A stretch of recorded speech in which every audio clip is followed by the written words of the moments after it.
welcome back. So I'm addressing a question that came up in my comment section about matters surrounding safety or cost of living, and I'm going to add my 2 cents on 2 other situations that I think people should know about, and here they are. So in terms of safety, in Jamaica, where you typically would have this sixth sense of always being aware. Being aware is very important. But I find that living in Canada or living in the city or the area that I am, I don't exercise being absolutely aware. Like, I don't leave out of my house and making sure that my backpack is in front of me and not behind me. I don't care where I am. I'm gonna take my phone out. You wear your AirPods, you wear your nice necklace, you wear your nice earrings, and nobody's gonna trouble you. Like, it's not an environment where you have to be on your P's and your Q's all the time. Being on your P's and your Q's is just a matter of security for or personal upbringing, being in Jamaica, and that embedded in us from young age. Always be aware of your surrounding. But that skill level, if it was a 10 out of 10 in Jamaica, it's probably a 2 out of a 10 in Canada, or at least where I am. So it's like, I'm not afraid. I'm not afraid to go outside at 10 o'clock. I'm not afraid to go outside at 1 o'clock in the morning. People walk their dogs at 4 a.m. in the morning, put on, no matter the one thing with Canadians, when their pets need to go outside, rain, shine, snow, whatever, the pet is going outside, and pet parents are doing what's necessary to take those pets outside. So that's in terms of safety. There are crime everywhere. There's crime everywhere.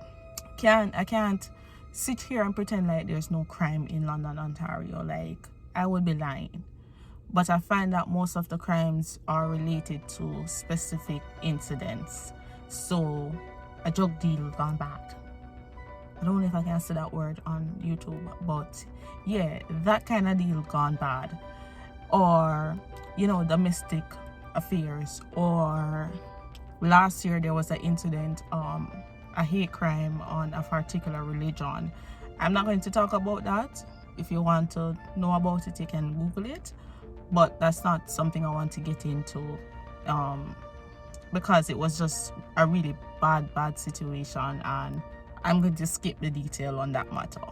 But it's not that you're going to be in a wrong place at a wrong time kind of situation in terms of crime, right? It's not like, oh, I'm going to go downtown and then something going to happen to you. Like, you can go downtown. London, Ontario downtown is just downtown. Like, everybody minding their business. Nobody's troubling anyone. There's a particular street in downtown, but it's not just downtown. It just happens to pass through downtown, which is Dundas, where you see a lot of impaired persons, and that could be impaired whether they were born a certain way or them doing a little substance abuse on the side. But that's the matter with in terms of security and safety. Like, you really don't have anything to worry about.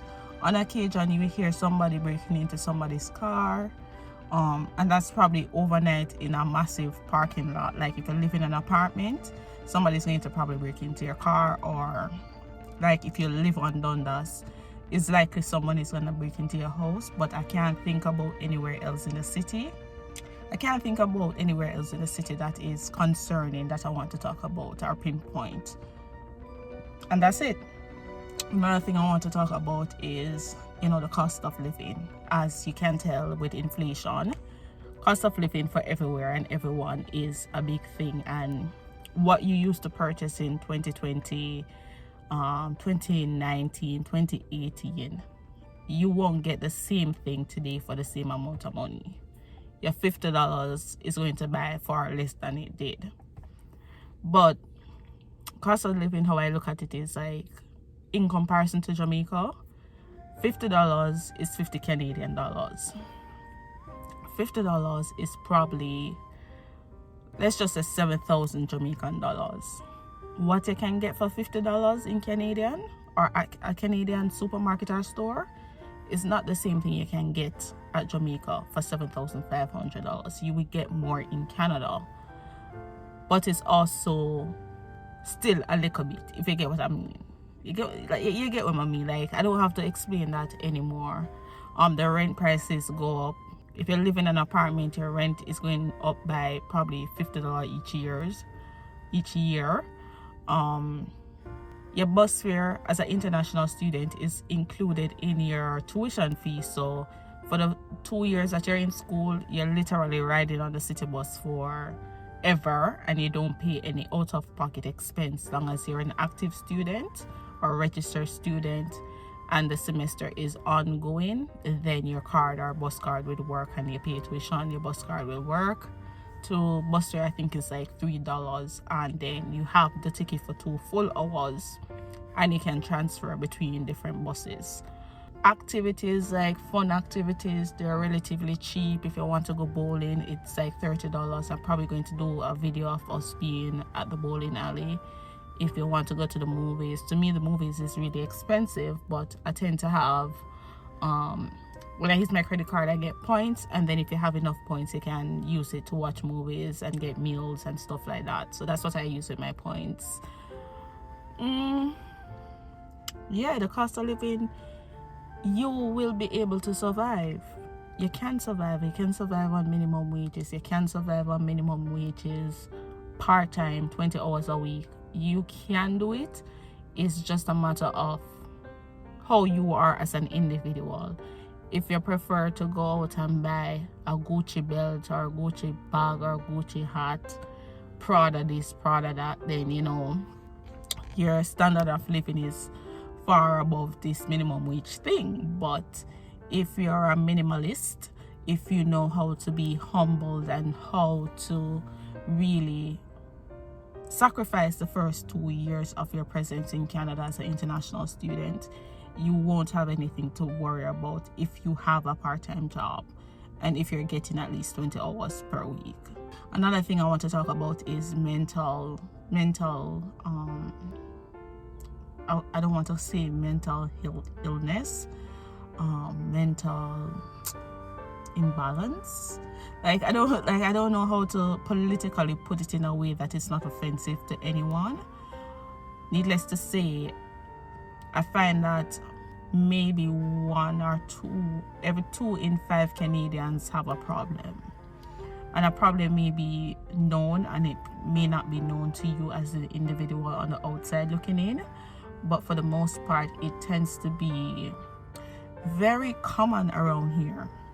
It's very, very common. Mental issues it's just very common, and people are not afraid to talk about it, and people are not afraid to say, hey, they have to take this medication for whatever matters they're having, and it's an open discussion, and nobody is actually looking at them sideways for having those problems. It's in our culture, in our ethnicity, it's not something we spend a lot of time on, and we don't focus on it, especially in the older generation of Black people or Caribbean people.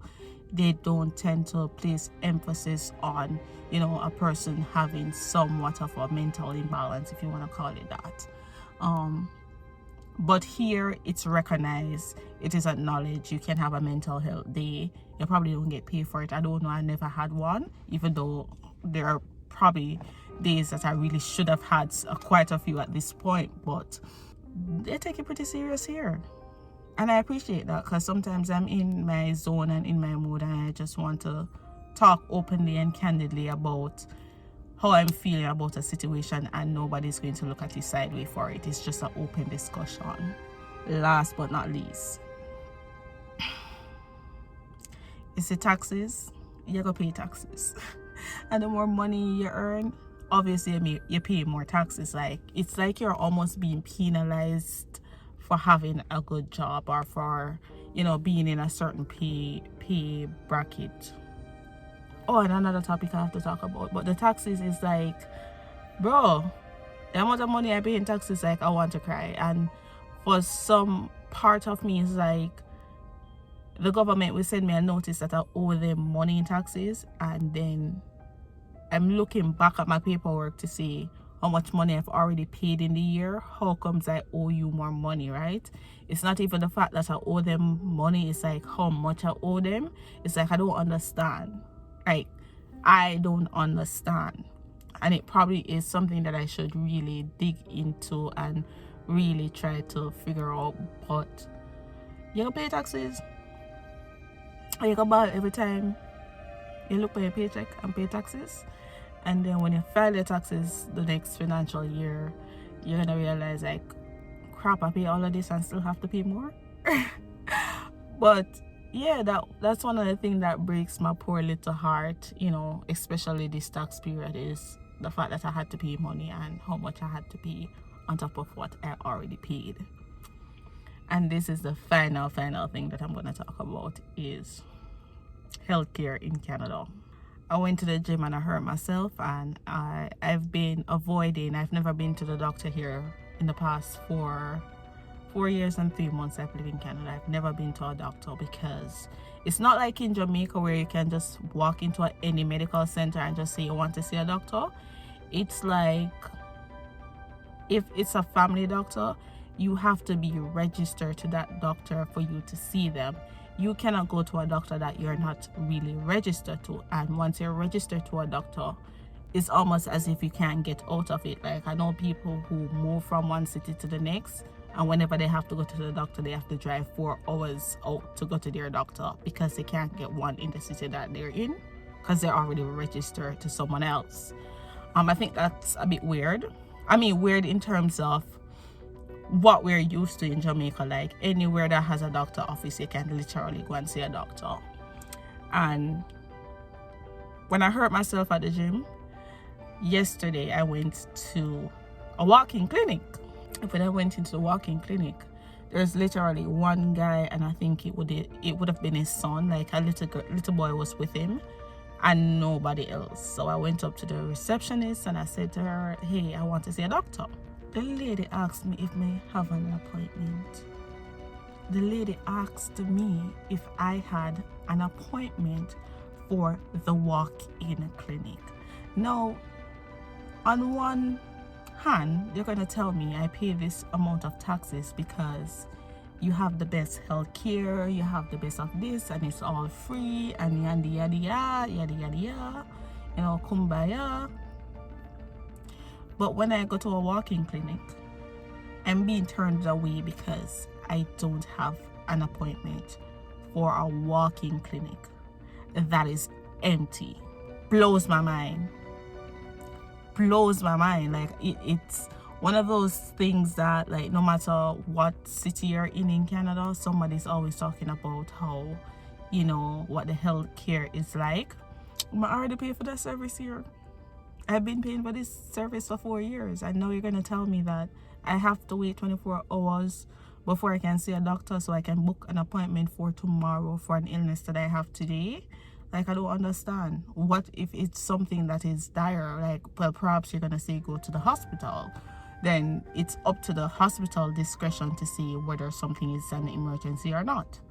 That's actually scary. Like, how can you book in advance an illness that you don't know you're going to have? That's actually scary, yo. But, I mean, that's it.